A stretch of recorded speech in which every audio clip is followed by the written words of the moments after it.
Buckle up, Buttercup, because we're talking about mental health. Hi, long time no see. I know that I promised some Camp NaNoWriMo footage. Technically I have been vlogging, but that footage was either not enough to make a vlog or I ran out of time to make a vlog and just like things didn't happen. My plan right now is to do like a big compilation, like all of the month type of vlog.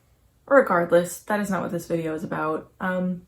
I have been struggling, not just in writing, kind of in general. I don't know, I felt compelled to talk about it. So we're gonna talk about it. I feel like we're friends and I want to tell you what's going on, but also I think that, I don't know, if it helps anyone to talk about it in the comments, I think that, I guess I don't know really what I'm saying other than I want to talk about it, and if it helps someone, then that would be great. I think feeling like you're not alone is the key to getting through a lot of it. So let me stop rambling and let's talk.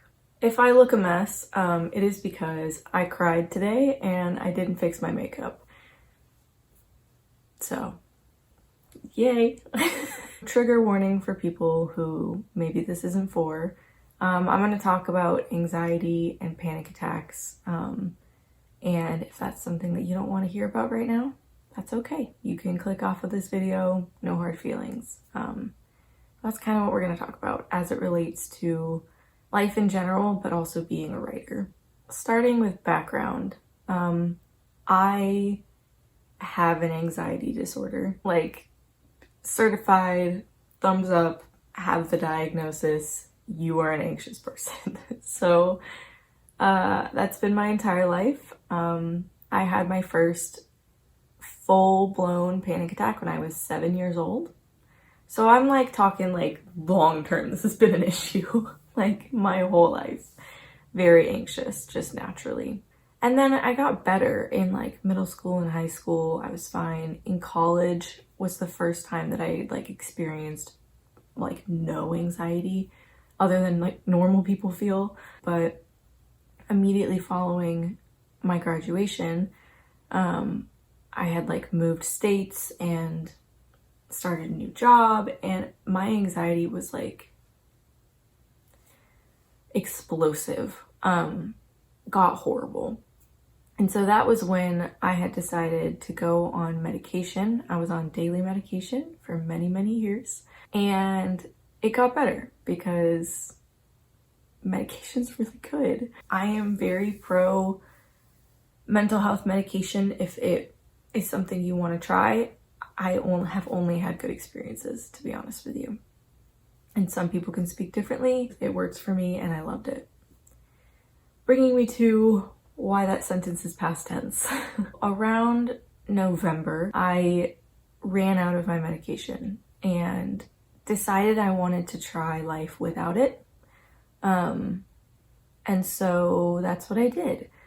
The medication I'm on, I don't want to name names, but like it's the type of medication that it's okay to kind of, you can get off and get back on. Like it's not a lifelong thing. A lot of people do go off and on as needed. So I was off of my medication, and from like November through March, I was completely fine and I was like, wow, I'm healed. Anxiety, I don't know her. And then I was not fine anymore. This past month, I started a new job. You all know that. And I don't want to blame the job. Like, the job I'm in is perfectly fine. But it was a catalyst to all of this coming back. Again, don't want to blame the job. It's not the job's fault. There's nothing wrong with the job. Like, all things considered, it's a very low stress job. So that's not what it is. And just over the past like 2 weeks, I've started just getting increasingly more anxious. That started happening, but it was, I could work through it, you know? My anxiety manifests itself very physically. A lot of people have given me the advice over the years. Side note, I've been in therapy for multiple years. I'm not currently in therapy, which is probably part of the problem, but don't come for me. Like, we're friends, don't come for me. I'm doing my best. So, that caveat. But back to the story. Yeah, my anxiety is very physical. So people have told me before, like, you know, breathing exercises or just different like mental tricks, affirmations, things that can help calm you down. And I hear it, I do, but that calms my mind and not my body. And I don't know how to calm my body. And I know you're gonna give me advice in the comments, and genuinely I do appreciate it, but I want you to hear me that like I have been trying for years. I fainted a lot in college.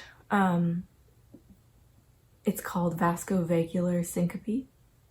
Basically, you know those women in old movies who used to like swoon and fall when they get surprised? I have that. Bet you didn't think that was a real thing, did you? It is, and I have it.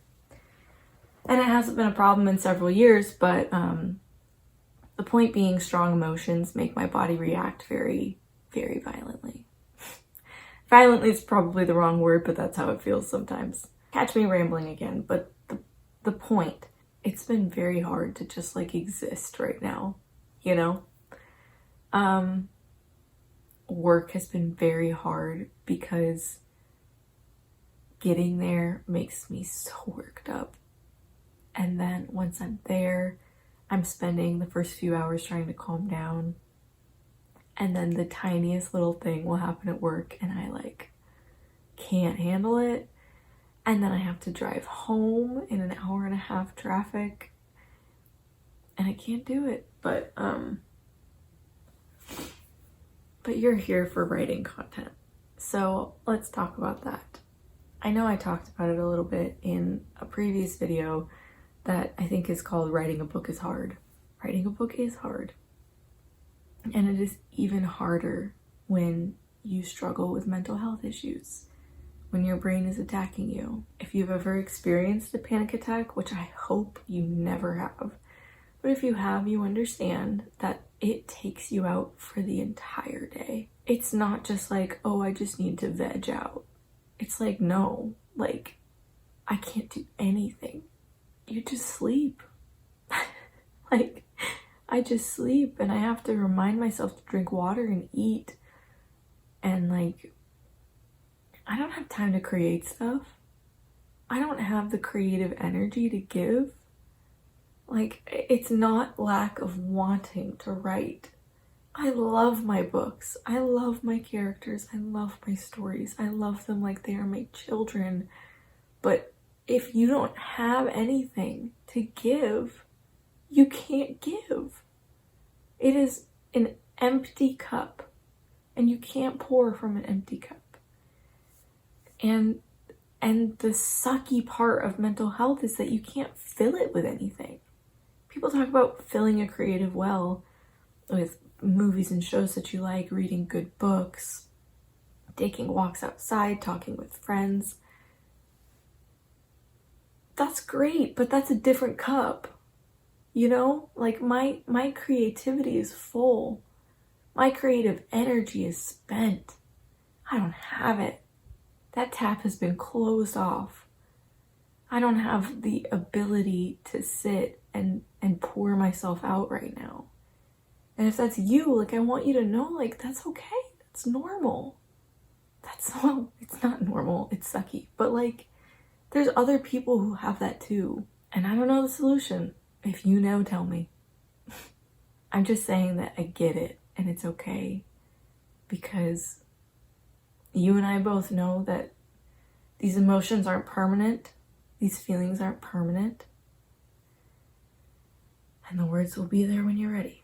So I guess at the end of this video, I just had to make this for me, to talk through everything and to understand that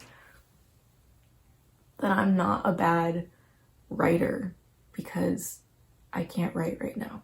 I'm not never going to be a published author because I had to take a break right now.